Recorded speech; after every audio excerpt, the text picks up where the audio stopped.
My roommate is super into the plant-based diet. Oh, cool. Right on. Right on. He's pretty into it. Very Takes good. a lot of his time, though. Oh, really? Yeah, he's been like, man, I wish it would be easier, you know? Oh, okay.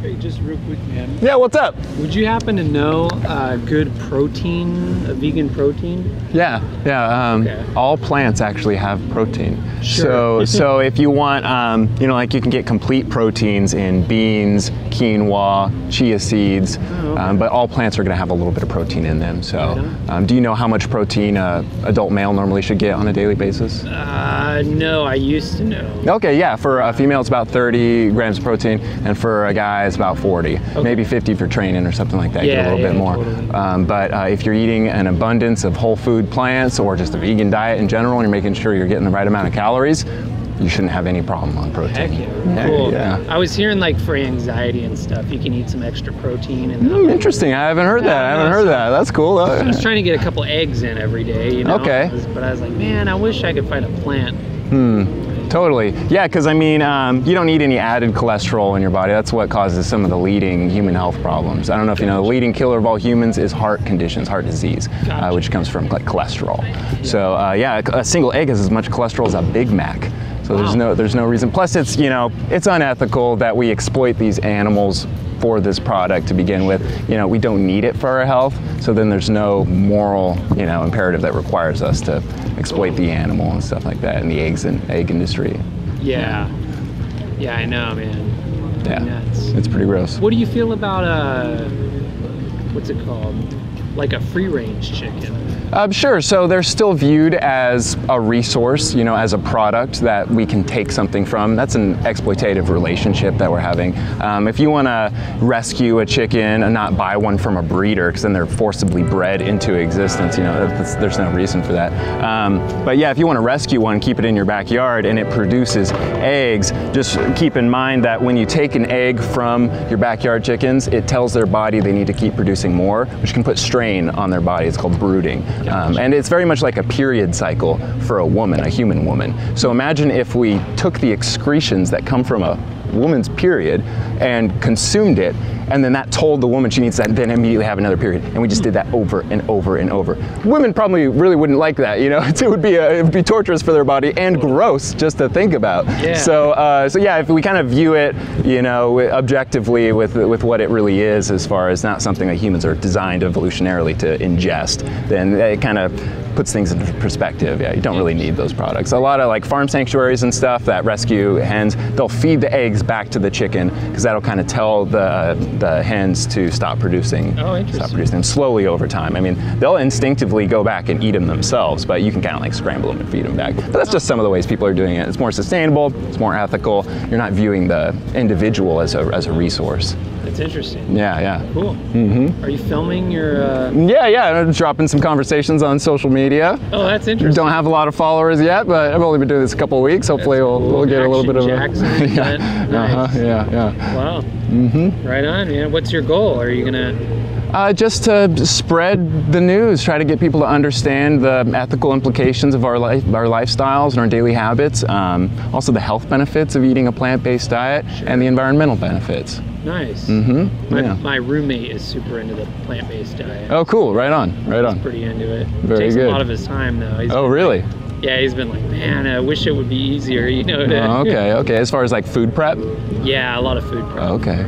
But I think he enjoys a little bit of the food prep stuff. I think that's probably why he does some of it. Yeah, I mean... He likes having good food anyways. Yeah, totally. I mean, I like to like set aside a day or a few hours when I have a lot of time and just get all my prep for the week out of the way, cook my rice and my beans if I need to. But, I find that it's actually taken me less time to prepare my food eating plant-based diet because I don't have to worry about cooking the toxins and all the nasty diseases out of the meat products. I also don't have to worry about, when's this going to expire? I don't have to like keep a close eye on stuff in my fridge because dairy products and meat, it's just rotting, nasty, flesh and stuff sitting in your fridge. You got to make sure you eat it at a good time, so you're kind of on this time constraint. Whereas I can just grab whatever plants are in my cabinet, can of beans, and some lettuce and stuff, and I can throw it all together in a nice big quinoa bowl or something like that. I'll make some I think the key that a lot of people are finding, like when you look online at vegan recipes and stuff like that, is to have a good assortment of like sauces and dips and dressings and stuff like that. So if you're making a sandwich or a salad or a quinoa bowl or a rice bowl, something like that, you can just throw all your plants together and then drizzle whatever it is kind of sauce you're in the mood for. Yeah, it doesn't go down very well without the sauce. Yeah, totally. Yeah, if you're just eating dry plants, yeah, it's not quite as good. But I mean, hey, you know, look at animal products. The only reason we like a piece of dead flesh on our plate is because we season it with plants. So our taste buds naturally like the plants. Like you don't just grab a raw piece of meat or even just a dry cooked piece of meat and eat it like it is. You know, we often season it, we marinate it, all in plants because that's what our taste buds have been, you know, evolutionary designed to respond to. And salt too. Like a little bit of salt. Sure, yeah. Yep. I'm a big salt and pepper guy, but pepper, you know, is a plant. Yep. That's cool, man. Yeah, man. I'll have to try the quinoa. I still haven't done quinoa and beans yet. Okay, yeah, it's really good for you. Hella burnt out on quinoa and beans. Oh, really? Yeah.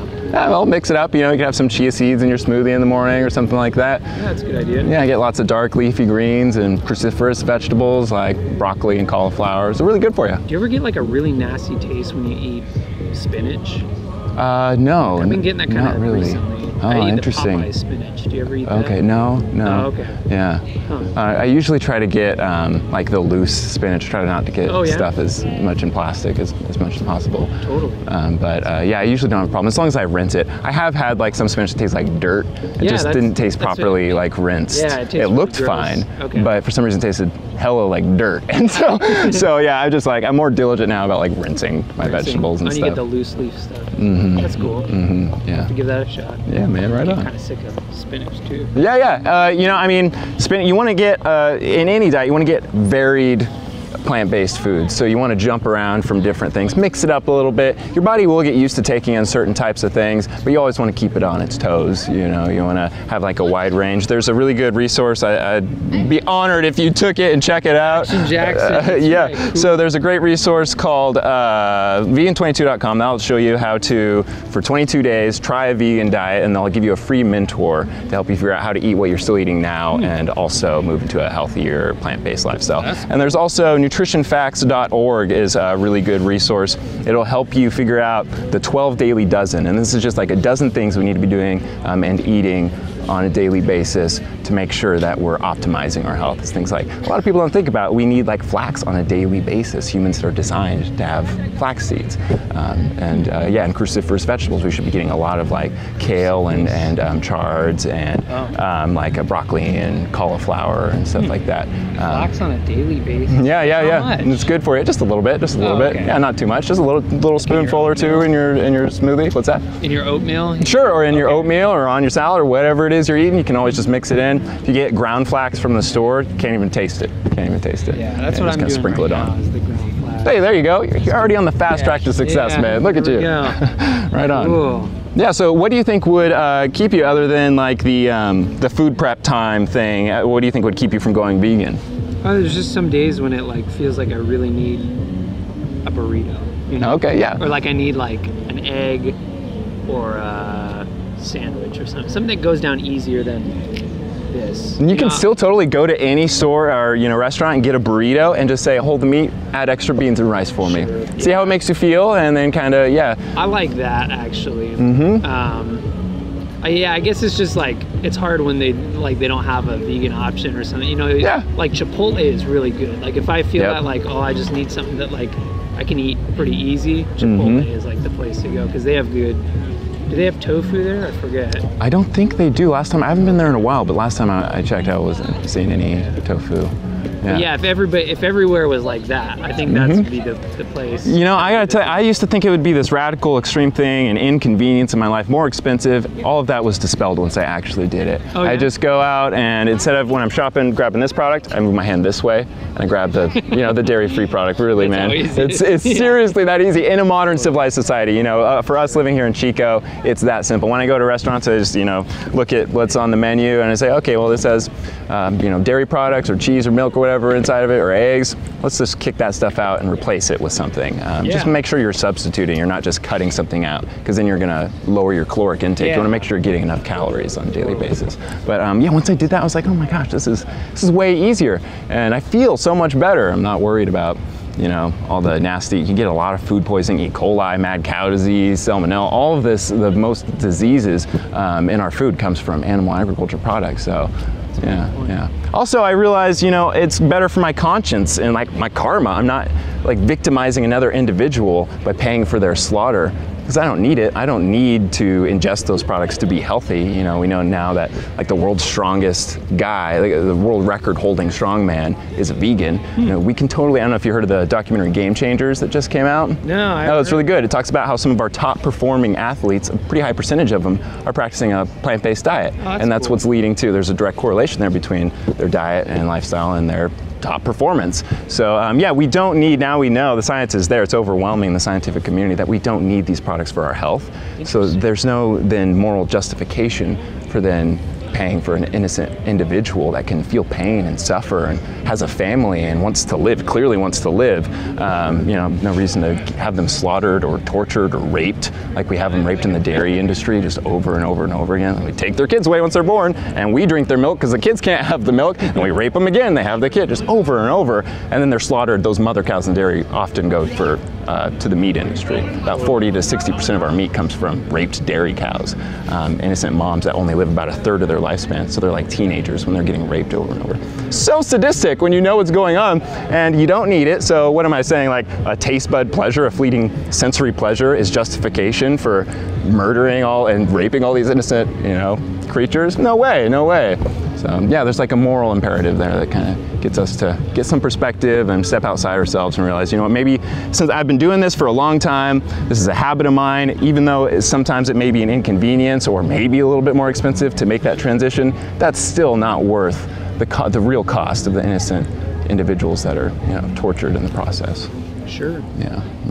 It's interesting when you put it that way. It's kind of a newer idea, I would think. Yeah, a lot of people never really thought of it that way. And that's because of the science on, you know, the health benefits of going plant-based and human evolution. We're looking at more and more bone evidence of our teeth of ancient ancestors and realizing that they ate 90 to 98% plant-based. So we didn't evolve depending on it. It was more of we're social omnivores, not biological omnivores. The hunter-gatherer myth is now being switched around to the gatherer-hunter myth, where we hunted very, very seldom, and it was more of a community-oriented cultural thing. It wasn't a biological thing.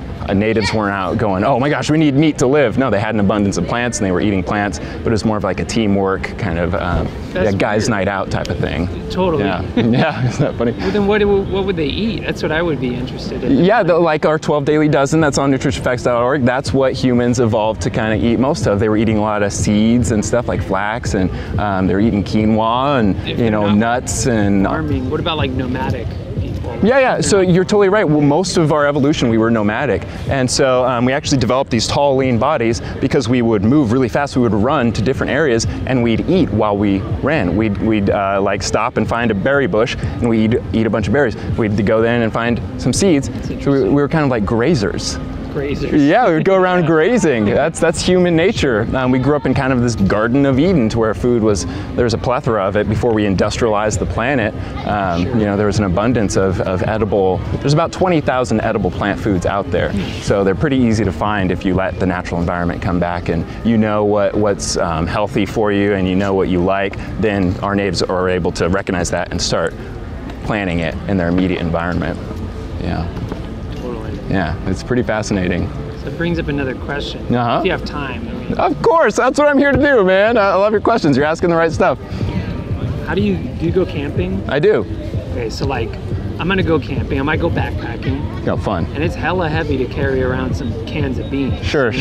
But like, I feel like if I'm gonna go camping, I need rice and beans. I can't just have rice, can't just have beans. Yeah. And I need some other stuff, like some vegetables. They're all kind of heavy. So like, what do you bring when you go camping? Keep it light, but also keep it nutritious. Yeah, let's see. Last time I went backpacking, I really liked like those fruit strips. They have a lot of nutrition, like those little, you know, flattened, they're like fruit roll-ups, but much healthier. It's just total raw fruit smashed into a little thing. Yeah. I really like those. I think I did bring some canned stuff, but you know, if you're able to get water and you have a little kitchenette set up for backpacking, you can, you know, heat up your beans and rice that way, and it'll be much lighter to carry on you dry rather than in so you cans. do dry beans? Yeah, you could. I haven't done that. Dude, me neither. It always came out weird. Really? Yeah. I tested it at home a couple times, see how it works, and then give it a try. There's also like those really cool backpacking meals, the dried meals. Do they have vegan ones? Totally. Really? Yeah. I forget the name of the brand, but I have a bunch of them at home that I just keep whenever I want to on the fly go out and do a day or night hike or whatever. Yeah. Then you can just add water, and you're done. And they have a lot of just like pasta type things that don't have any milk or eggs in them and stuff like that. Interesting. Yeah, and those foods are gonna, I mean, even though you may in some instances have to take that extra weight, it's gonna lighten as you consume it, and those foods are gonna give you more energy for your hike. They're not gonna make you feel weighted down and lethargic. You want as much energy and feel as light as possible when you're hiking and stuff like that. Yeah. You into gardening then as well? I am, but it's been I was really, really young when I had a little backyard garden with my family, very small, like above ground garden. But we just moved to Chico and we missed the fall planting date by just a couple of weeks. Oh man. So, but we got all these gardening books and like the Square Foot Gardener. We want to try to like maximize our use of space. Sure. And it's so cool when you're vegan, it takes so much less land on the earth to harvest. Like when you're eating animal products, if you're trying to sustain that diet as a backyard farmer, you have to give that animal land to roam. You have to grow crops then to feed to that animal. They eat 6 to 12 times what a human would eat. But as a vegan, you just eat those plants directly and set the animal free, and you take up so much less resources and space in your own environment with a vegan diet. To sustain yourself on just plants. That's really cool. It's really cool. That's actually the leading cause of world starvation. It's not because there's a scarcity of plants. We produce enough crops right now to feed all the starving people in the world 3 times over, but we're feeding all of those crops to livestock, that eat so much more than a human, and then we chop that livestock into little bitty pieces and send it to first world nations where, us gluttonous folks in America are eating 3 servings of meat a day. And that more than we need. Way more, yeah. Well, we don't need any animal agriculture products at all. So yeah, it's just so wasteful. If we just cut out the middleman, we'd already be producing enough crops to end world starvation 3 times over. It's 45% of the world's land mass is wasted away to grow crops to feed to livestock. It's insane. Half of the world's land mass. It's nuts. Sure. 91% of the Amazon has been deforested just for animal agriculture alone. So they're trying to make room for more and more acreage to grow crops to feed to livestock. Yeah. So yeah, it's so much more sustainable, all the way from the big picture down to the, more micro level, looking at your own immediate environment. It's just so much easier to live a healthy, sustainable backyard homestead lifestyle when you're vegan. Yeah. What do you study that, or is that your major? No, I actually graduated about 6 years ago with a degree in psychology. Oh wow. Yeah, but I've been studying this for the past few years. I kind of fancy myself. I have like a social media account where I have a show that I host, and I share information with people regarding politics and culture and nature and technology, science. I kind of like do the news. But because of that, I've been going down this path of being an investigative researcher, I guess, where that's probably what I spend most of my time doing, just looking into the facts on things and trying to document our reality and then regurgitate it out into the public, try to get people educated. Totally. Yeah. So is that your job, or what do you do for a living? I'm actually a wedding DJ here in Chico. Yeah. I had a friend that was doing a company and he needed to kind of expand. He was getting a lot of inquiries. He asked me if I wanted to help, and that was about 5 years ago. So I've been doing that since. That's cool. It's a lot of fun. Totally. It's great. Yeah. Good music and fun-loving people just getting together to celebrate love every weekend. It's a really fun environment. Hell yeah. Better than a funeral DJ. Yeah. I don't think I've heard of a funeral DJ. What kind of music would you play there? Very sad music. I play like just one guy with a cello, playing sad music. That would suck. Yeah. Well, that's cool, man. Can you justify doing that? As they probably eat, a bunch of meat. Oh yeah, at these weddings. Are you like, oh man? It's hard. It's really, really hard. I mean, if I had my way, I'd be a full-time animal rights activist, for sure. Actually, I just left, I used to work at a farm out in Orland, a farm sanctuary. Oh, wow. Where we saved animals and stuff. That's really but they shut down, and so we moved out here. But yeah, if I could, I'd probably stick with more something like that, a little bit more morally rewarding. Yeah. The cool thing is my job in particular doesn't include the endorsement. I've done vegan weddings, and so I don't just innately as a DJ endorse the consumption of animal products. So that's a bit of a relief. The technology itself isn't directly creating, you know, the victimization of animals and stuff. Yeah. But you know, it's funny when I play songs like, there's a lot of country weddings up here. I play songs that are about hunting and fishing and, you know, a little bit of chicken fried. And I'm like, no! I have this little pang in my heart. But I'm like, oh, you know what? A lot of people, it's just, they don't really even think about it. We live in a non-vegan world, and it's one thing I have to accept. Every vegan has to accept that the second they decide to make that change, that they're going to be viewed as a radical extremist because of the world we live in. 97% of the global population consumes animal agriculture products, even though none of us have a need. And Are there vegan cultures though? Like, so that's a really good question. So you can look back at a lot of tribes and cultures in ancient times were primarily plant-based, like the Okinawans in Japan, the native people to Okinawa. They ate like 98% plant-based, and they were the longest living, healthiest natives that we've ever been able to find record That's of. cool. Yeah. But so there have been cultures. There's like the Seventh-day Adventists. They're used in a lot of studies because they hold a strict stance against the consumption of a lot of animal agriculture products. And so, and so they're really good to look at in studies and stuff because we get to see the actual benefits. With a lot of these studies, it's hard to tell if the person maybe snuck a piece of bacon or whatever, but because they have a strict, you know, adherence and ethical stance, it's a lot easier to have that control group for measuring accurate data. But yeah, we've seen some of the healthiest people are the Seventh-day Adventists because of that diet.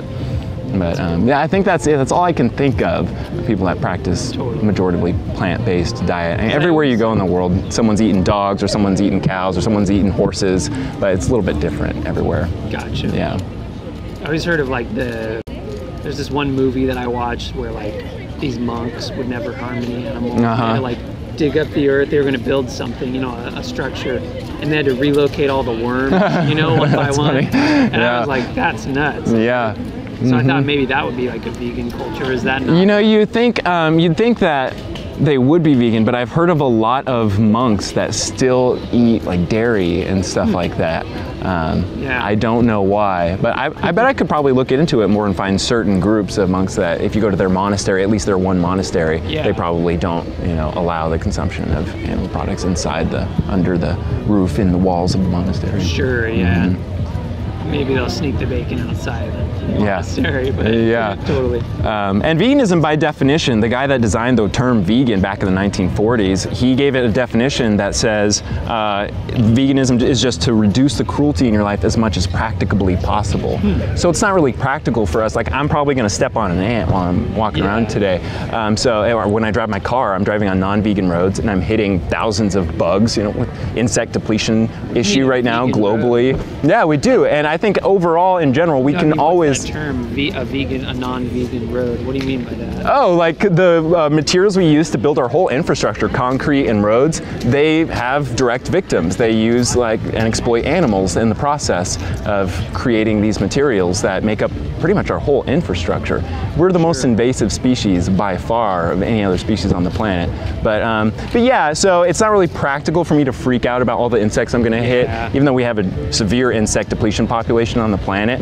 I think just over time, it's gonna be a more worldly type of thinking that everyone's gonna want to reduce their cruelty as much as possible until eventually we live in a world that's hopefully majoritively cruelty-free, where we can rebuild an infrastructure that's in balance with our ecosystem and respectful of the environment.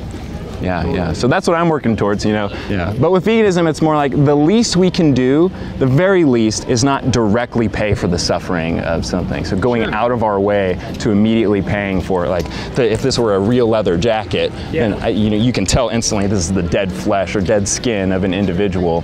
Or if you're getting a product that was tested on animals, you know immediately that that's not something you want to support. And there's a lot of clothes here in America that are made in China in sweatshops by little kids that get paid pennies on the hour, and that's not ethical, that's not cruelty-free, but it's not really practical for us to freak out about going way back down the supply chain and seeing if there was cruelty at one point. It's more practical just to look at our immediate surroundings and whether we're directly funding cruelty.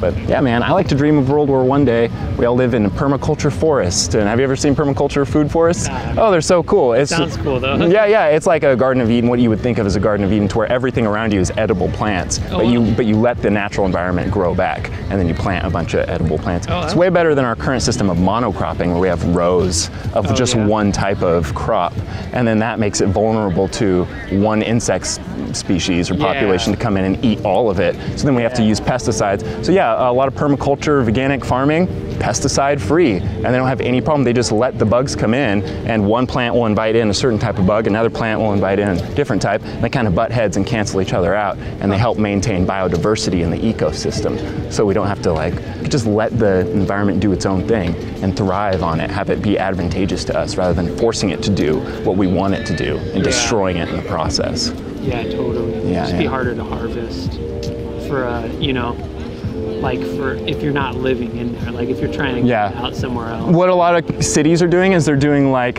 community-based food forests. So like in downtown Chico, imagine if they turned a huge section of it into a community permaculture food forest, so that volunteers within the community or yourself, you're just walking by one day, it's free to grab food and it's free to come and help actually do the gardening and stuff. And then it can also be, you know, sold and distributed at your local farmers market and stuff like that, and the profits can be given back into the local economy, back into the community to help rebuild roads and stuff like that. It's pretty cool. It's pretty cool self-sufficient cycle that some people are coming up with. Yeah, it would be interesting, man. Yeah. It's just hard to like what kind of laws would you make up for something like that? You know, like that's a good question. Wants to eat all the strawberries or something. I want some strawberries. Well, the cool thing is with plants, unlike with a sentient being, if you rip their leg off, they're gonna die. They're no longer gonna exist. With a plant, if like an apple, if you pull an apple from a tree, the tree immediately responds by producing more apples to take its place.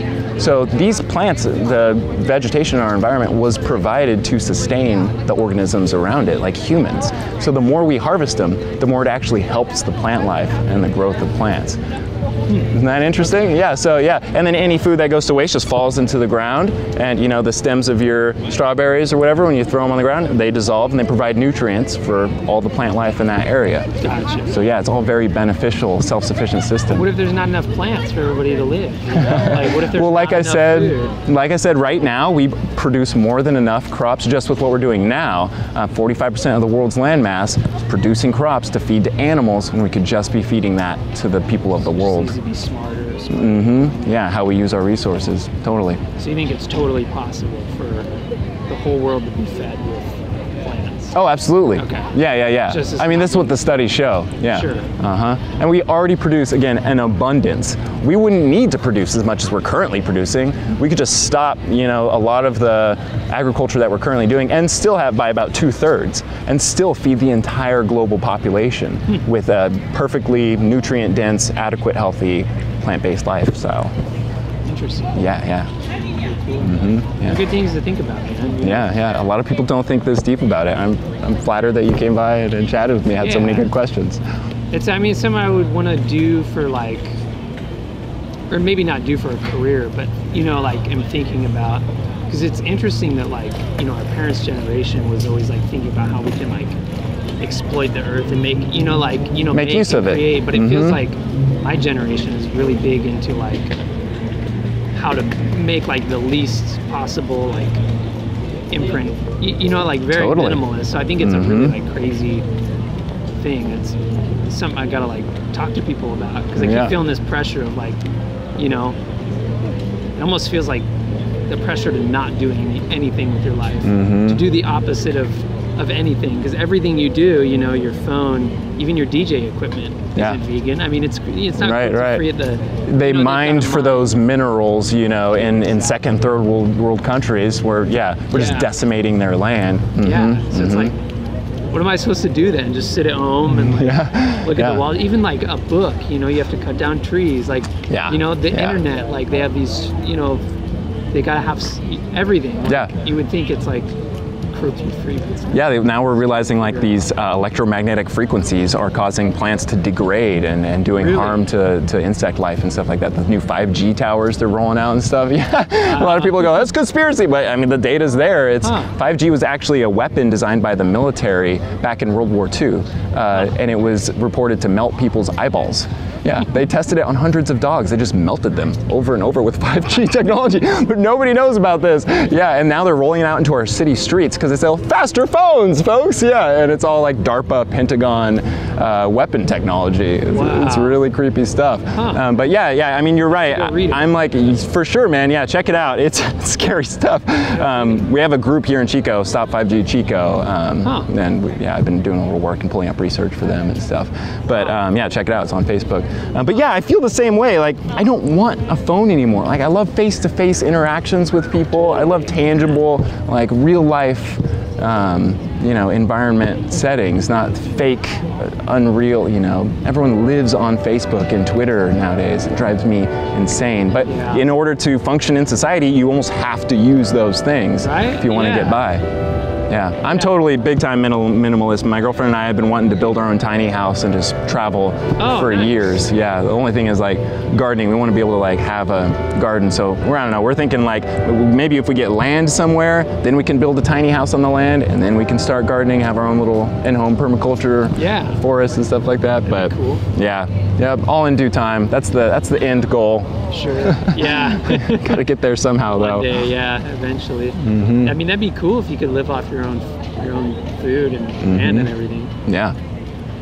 Yeah, I love the tiny house minimalist movement. It's so cool. Yeah. Yeah, it seems like it. All those, I feel like there's a lot of YouTube channels on there. You know, a lot of different people that document their take on it. Yeah, those are pretty tight. My community college built one, but it cost them like something around $80,000. It was like 50 to 80, and it was like, because they built it from scratch, you know, so they just found that it was not at all sustainable. I guess they couldn't sustain that, like they were going to try and do a business, you know, their construction management, build them and then sell them, but because you can get a trailer for really way cheaper, you know? So yeah. And it's lighter. Like a lot of the tiny houses, you have to also then invest in a big 3/4 ton truck to make sure you can tow it. Oh, totally. Yeah, and unless you have a place to park it. If you have a place to park it, why not just build a regular house right there on your own land? Sure. Yeah. Just a regular small house. Or a tree fort, dude. What the hell? Like, seriously. I like the shipping container ideas because then you save a lot of costs on getting like a reused shipping container. It's like $1,000 for, you know, a good sized shipping container. And and then you have all the frames and the walls ready to go, you know, and the floor and the ceiling. It's all sturdy and, you know, sound. Because that's probably the biggest investment, is the whole structural aspect of the tiny house. But shipping container homes are cool. Have you ever seen those online?